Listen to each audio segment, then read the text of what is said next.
although it doesn't seem like it, doesn't look like it, I'm a child of the 60s. I'm a child of the Beatles, the Rolling Stones, Jerry and the Pacemakers, Dave Clark 5, the Animals, all of these things. And I remember as a young man going to local coffee bars in my home city of Dundee and watching those groups playing long before they were ever famous. They would turn up in their van, take their stuff out, do a set for an hour and a half, jump in the van, move to the next coffee house and move on. But one of the things that I found in those times, apart from it being exciting, because you got to know some of those people, was how their music seemed to be inspired by the spirit world. And if you look at your musical carousel, as an example, which was really developed in the States, one of the most famous parts of it is the song You'll Never Walk Alone. And when you listen to the words of You'll Never Walk Alone, it's very spiritual. I think, and this is where it can be painful, I think it was an American group. I'm not sure if it was Gladys Knight and the Pips or one of the female groups that developed a lot of these songs that were spiritual songs. One of them that come into my mind was When Will I See You Again? When will we share special moments? Diana Ross and the Supremes. Well done. I think you deserve a prize for that.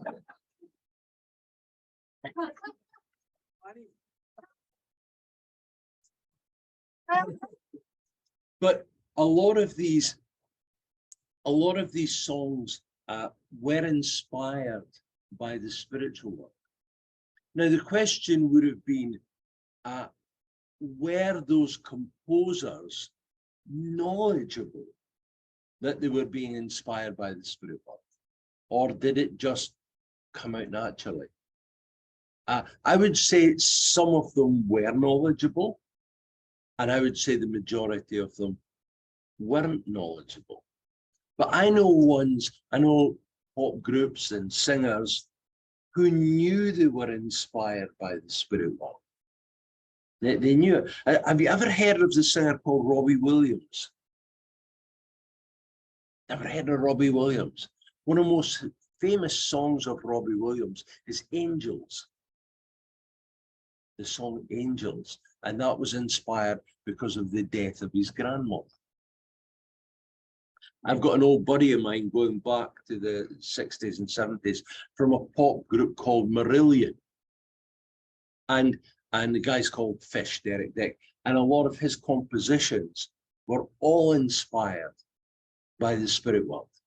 He was aware the spirit world was in the background, giving him guidance, giving him direction, and creating not just a medium of communication, but a media for communication. That the spirit world can get their word out there, not just through the spiritualist churches, not just through the mediums within spiritualism, but through other directions to stimulate people's thinking as to what could be possible. We've got a minister's weekend that we're kind of most of the way through on this weekend. And I've always had the thought on these ministers' training things that one of the best services that we do are funeral services. Best services we do, because we make them lifelike. We don't use words like, and these people will tell you, we don't use words like had. We use the present context of has. We always keep everything in the present in terms of what we do, so that people can recognize we're not talking about people disappearing. They might be relocating, but they're not disappearing.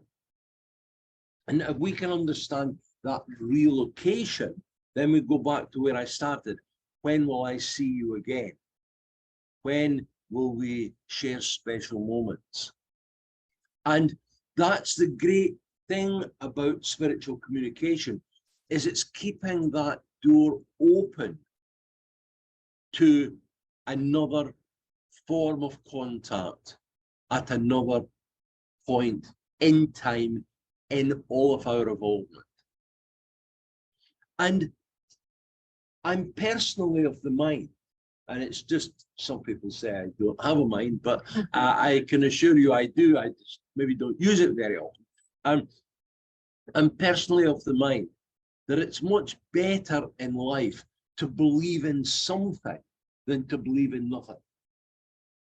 It's much better to have some hope of something than despair of nothing. And so the idea that we can give people some hope, can give people some anticipation of something to look forward to in the future, then that's not a bad thing. Apart from, we've got to be careful that we don't keep telling people how good it is to be dead. You know, there's no IRS, there's no healthcare systems you've got to pay for. You know, we've got to be careful that we don't make death sound better than the life that we're in. Because we've got a life to live in this world. We've got experiences to have. We've got levels of involvement to experience. We've got to create an environment that our children and our grandchildren can take up and can follow when we make that move ourselves. So having the knowledge of it and an understanding is one thing. Having the desire to go there tomorrow morning is another thing. Now, we've been having debates over this weekend about things like euthanasia and how that works and all of those kind of things. But we should always, as our primary objective, be giving people the hope of life, giving people the hope that there's another day, giving them the hope that they're not alone. And many people do feel like they're alone, do feel that sense of isolation, that sense of not being understood, that sense that there's nobody there. Well, spiritually, there's always somebody there. That's just a fact. Whether you want to believe it or not, it's a fact. But I always think of a friend of mine called Richard Pontus, and Richard Pontus lives in near San Francisco, lives in the Bay Area.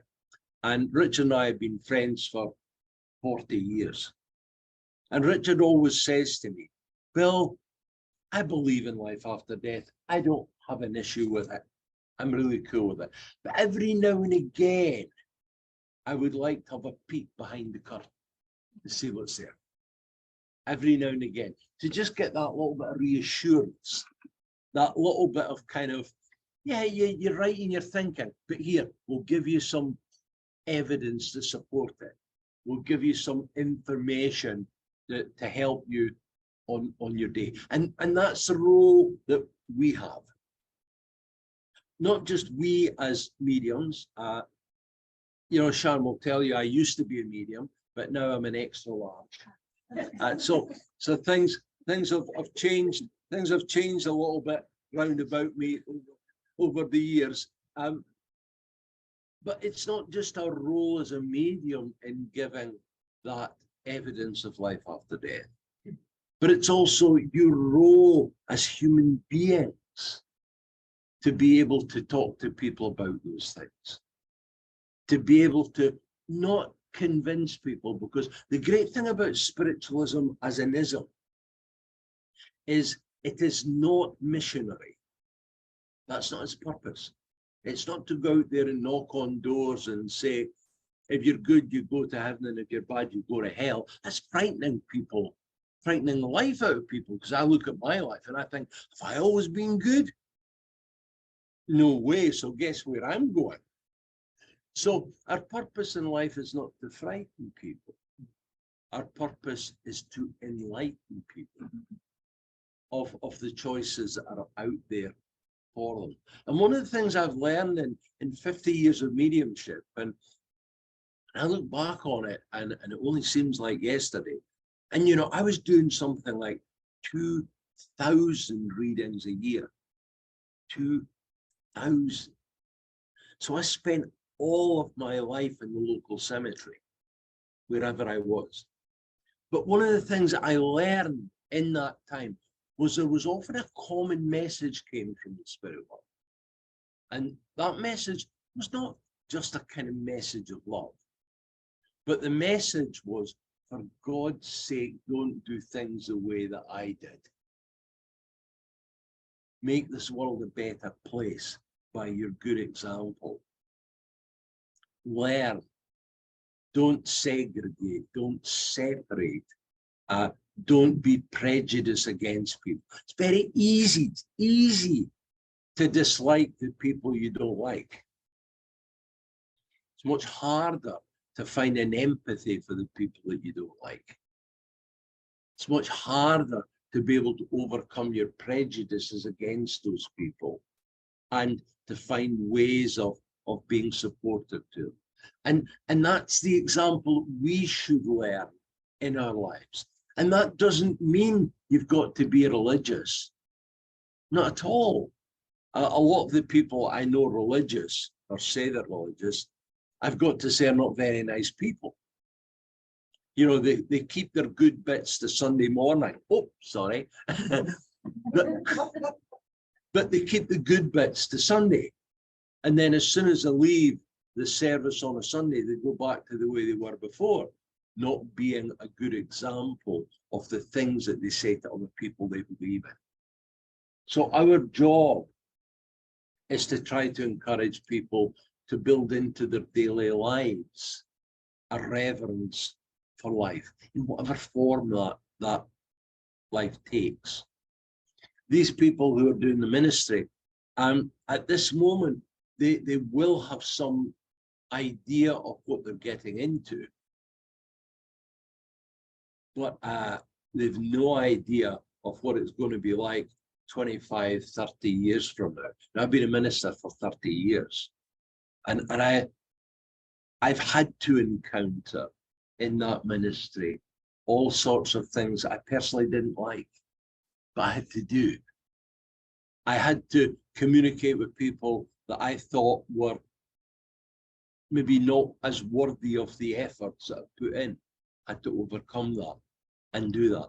And I had to learn to see the humor in things. And there is, it seems strange, but there is humor in life and death. There is humor. I just tell you a quick story because it's not so macabre. I can tell you macabre stories, but I was in a place called Basel in Switzerland, and I was doing a communication with a client, and we were talking about the person who passed away, and they were being taken to a cemetery called Hörnli, which is right on the border of Germany, Switzerland, Germany. And I had to start laughing.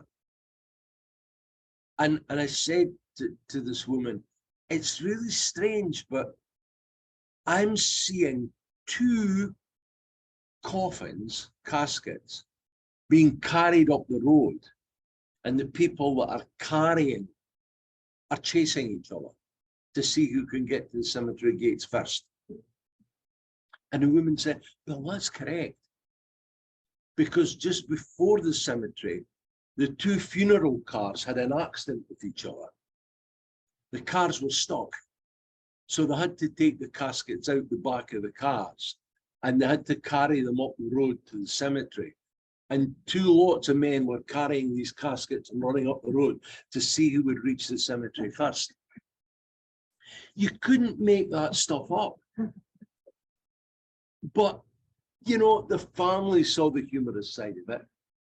I certainly saw the humorous side of it. The people in the spiritual world saw the humorous side of it. And so when we look at things, don't always look at life and death in a macabre kind of way. Look at it as, certainly it's a freedom for the person who's passed away. They've got another sense of another dimension. And I often think about people who've passed away that maybe I haven't liked so much. And I think to myself, wonder what it's like for them now that they're in the spirit world. You know? You in America, you have a saying which I think is a very good saying. There's not such a thing as a free lunch. It's always a price you have to pay. And I hope that you don't have a price to pay. I hope that when that time comes for you to make that transition into the spiritual world, there are free lunches. There are situations that you can go there with a sense of joy and a sense of freedom and feel like it's okay. And I've often said, I've only one fear of dying. One fear, that's all. And I've faced death, really faced death 3 times. I was never afraid of dying. You know, that's not my fear. My fear is meeting my grandmother in the spirit world. That's my fear. She was quite a big busted lady. And when she kind of got frustrated, her hands would go up here like this. And that becomes my fear, that when I go into the spirit world, she's going to be standing there with her arms crossed, looking at me. And she's going to go, Billy. Then I've known I've made a mess of it. Rather than meeting her and saying, okay, you've done good. And I can only work towards, and I hope you work towards, doing good. That you make this time in the world a place of learning for you, but also a place of, and I think it was John F. Kennedy in Berlin. I'm giving Americans history here. Have you seen this? Are you impressed? Yeah. Where John F. Kennedy said, it's not what your country can do for you, it's what you can do for your country. And it's the same with humanity. It's not what society can do for you. It's not what you can take from society. It's what you can give to society. It's what you can bring to society. And that's your task in life, is to be a giver, not a taker. Thank you.